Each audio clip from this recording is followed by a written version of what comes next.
Welcome to today's Walk Through the Bible by historical category. We have 7 categories with 1 chapter each per day.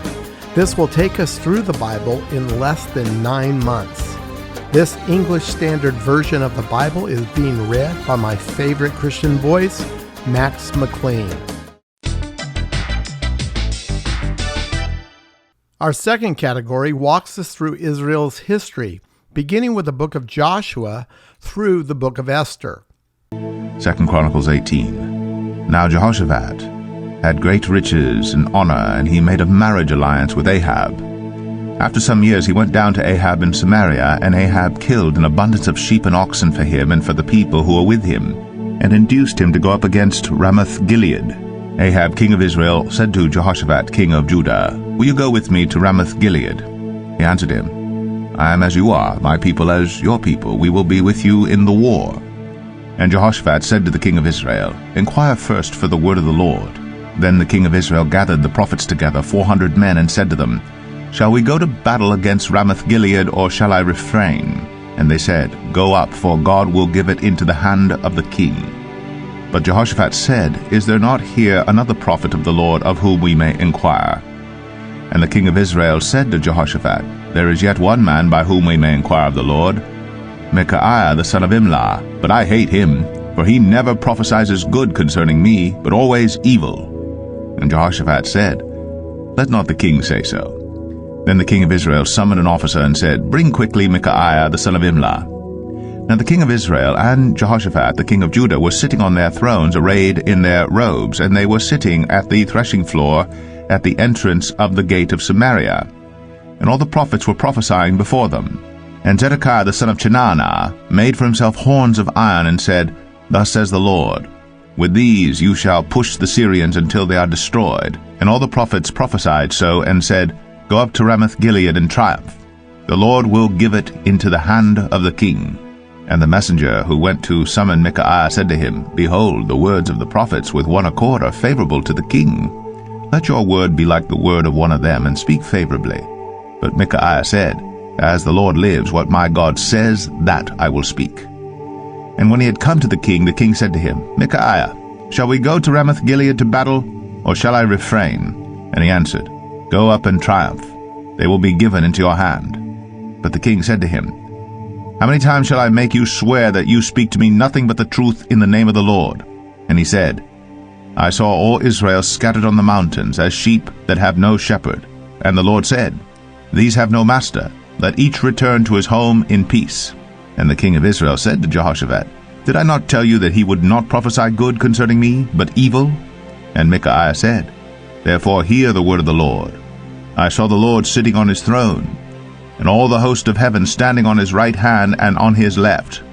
And the Lord said, Who will entice Ahab the king of Israel, that he may go up and fall at Ramoth-Gilead?" And one said one thing, and another said another. Then the Spirit came forward and stood before the Lord, saying, "I will entice him." And the Lord said to him, "By what means?" And he said, "I will go out, and will be a lying spirit in the mouth of all his prophets." And he said, "You are to entice him, and you shall succeed. Go out and do so. Now therefore, behold, the Lord has put a lying spirit in the mouth of these your prophets. The Lord has declared disaster concerning you." Then Zedekiah, the son of Chenaanah, came near, and struck Micaiah on the cheek, and said, "Which way did the Spirit of the Lord go from me to speak to you?" And Micaiah said, "Behold, you shall see on that day when you go into an inner chamber to hide yourself." And the king of Israel said, "Seize Micaiah, and take him back to Amon the governor of the city, and to Joash the king's son, and say, Thus says the king, Put this fellow in prison, and feed him with meager rations of bread and water until I return in peace." And Micaiah said, "If you return in peace, the Lord has not spoken by me." And he said, "Hear, all you peoples." So the king of Israel and Jehoshaphat the king of Judah went up to Ramoth-Gilead. And the king of Israel said to Jehoshaphat, "I will disguise myself and go into battle, but you wear your robes." And the king of Israel disguised himself, and they went into battle. Now the king of Syria had commanded the captains of his chariots, Fight with neither small nor great, but only with the king of Israel. As soon as the captains of the chariots saw Jehoshaphat, they said, It is the king of Israel. So they turned to fight against him. And Jehoshaphat cried out, and the Lord helped him. God drew them away from him. For as soon as the captains of the chariots saw that it was not the king of Israel, they turned back from pursuing him. But a certain man drew his bow at random and struck the king of Israel between the scale armor and the breastplate. Therefore he said to the driver of his chariot, Turn around and carry me out of the battle, for I am wounded. And the battle continued that day. And the king of Israel was propped up in his chariot, facing the Syrians until evening. Then at sunset he died. Our third category captures the sad reality of Israel's fall, beginning with the prophet Isaiah and continuing through the last book of the Old Testament, Malachi. We see how God sent Israel prophets to call her back through repentance, yet foretelling of their imminent collapse as a nation, yet giving them hope for the distant future when they would eventually be restored and they finally would realize the fulfillment of all God's promises to them in the coming millennial kingdom. The book of Joel, chapter 1. The word of the Lord that came to Joel the son of Pethuel. Hear this, you elders, give ear, all inhabitants of the land. Has such a thing happened in your days or in the days of your fathers? Tell your children of it, and let your children tell their children and their children to another generation. What the cutting locust left, the swarming locust has eaten. What the swarming locust left, the hopping locust has eaten, and what the hopping locust left, the destroying locust has eaten. Awake, you drunkards, and weep and wail, all you drinkers of wine, because of the sweet wine, for it is cut off from your mouth. For a nation has come up against my land, powerful and beyond number. Its teeth are lion's teeth, and it has the fangs of a lioness. It has laid waste my vine and splintered my fig tree. It has stripped off their bark and thrown it down. Their branches are made white. Lament like a virgin, wearing sackcloth for the bridegroom of her youth. The grain offering and the drink offering are cut off from the house of the Lord. The priests mourn, the ministers of the Lord. The fields are destroyed, the ground mourns, because the grain is destroyed, the wine dries up, the oil languishes. Be ashamed, O tillers of the soil, wail, O vine dressers, for the wheat and the barley, because the harvest of the field has perished. The vine dries up, the fig tree languishes, pomegranate, palm, and apple, all the trees of the field are dried up, and gladness dries up from the children of man. Put on sackcloth and lament, O priests, wail, O ministers of the altar. Go in, pass the night in sackcloth, O ministers of my God, because grain offering and drink offering are withheld from the house of your God. Consecrate a fast, call a solemn assembly, gather the elders and all the inhabitants of the land to the house of the Lord your God, and cry out to the Lord. Alas for the day of the Lord is near, and as destruction from the Almighty it comes. Is not the food cut off before our eyes, joy and gladness from the house of our God? The seed shrivels under the clods, the storehouses are desolate, the granaries are torn down, because the grain has dried up. How the beasts groan, the herds of cattle are perplexed, because there is no pasture for them. Even the flocks of sheep suffer. To you, O Lord, I call, for fire has devoured the pastures of the wilderness, and flame has burned all the trees of the field. Even the beasts of the field pant for you, because the water brooks are dried up, and fire has devoured the pastures of the wilderness.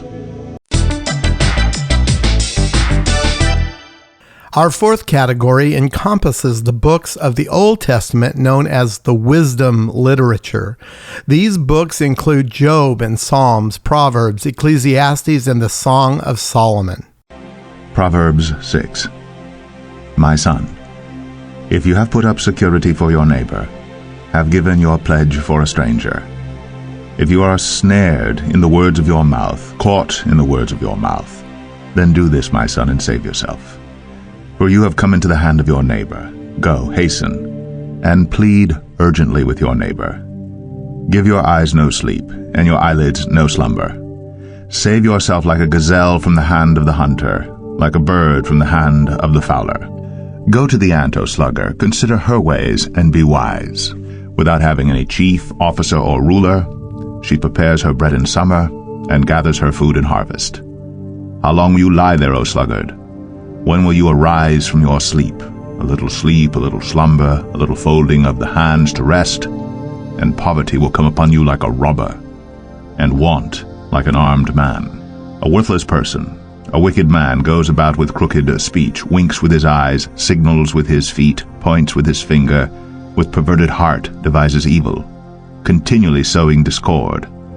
Therefore calamity will come upon him suddenly. In a moment he will be broken beyond healing. There are 6 things that the Lord hates, 7 that are an abomination to him: haughty eyes, a lying tongue, and hands that shed innocent blood, a heart that devises wicked plans, feet that make haste to run to evil, a false witness who breathes out lies, and one who sows discord among brothers. My son, keep your father's commandment, and forsake not your mother's teaching. Bind them on your heart always, tie them around your neck. When you walk, they will lead you. When you lie down, they will watch over you. And when you awake, they will talk with you. For the commandment is a lamp, and a teaching a light. And the reproofs of discipline are the way of life, to preserve you from the evil woman, from the smooth tongue of the adulteress. Do not desire her beauty in your heart, and do not let her capture you with her eyelashes, for the price of a prostitute is only a loaf of bread, but a married woman hunts down a precious life. Can a man carry fire next to his chest and his clothes not be burned? Or can one walk on hot coals and his feet not be scorched? So is he who goes in to his neighbor's wife. None who touches her will go unpunished. People do not despise a thief if he steals, to satisfy his appetite when he is hungry. If he is caught, he will pay 7-fold. He will give all the goods of his house. He who commits adultery lacks sense. He who does it destroys himself. Wounds and dishonor will he get, and his disgrace will not be wiped away. For jealousy makes a man furious, and he will not spare when he takes revenge. He will accept no compensation. He will refuse though you multiply gifts. We have a bonus category, which is a daily dose of Psalm 119. This psalm, written by King David, and the way he laid it out was to have a natural division that we call stanzas. The divisions are the letters of the Hebrew alphabet. Each stanza represents one letter each of the 22 total letters. Here are verses 169 to 176 in stanza number 22, the final stanza of Psalms 119. Let my cry come before you, O Lord. Give me understanding according to your word. Let my plea come before you. Deliver me according to your word. My lips will pour forth praise, for you teach me your statutes. My tongue will sing of your word, for all your commandments are right. Let your hand be ready to help me, for I have chosen your precepts. I long for your salvation, O Lord, and your law is my delight. Let my soul live and praise you, and let your rules help me.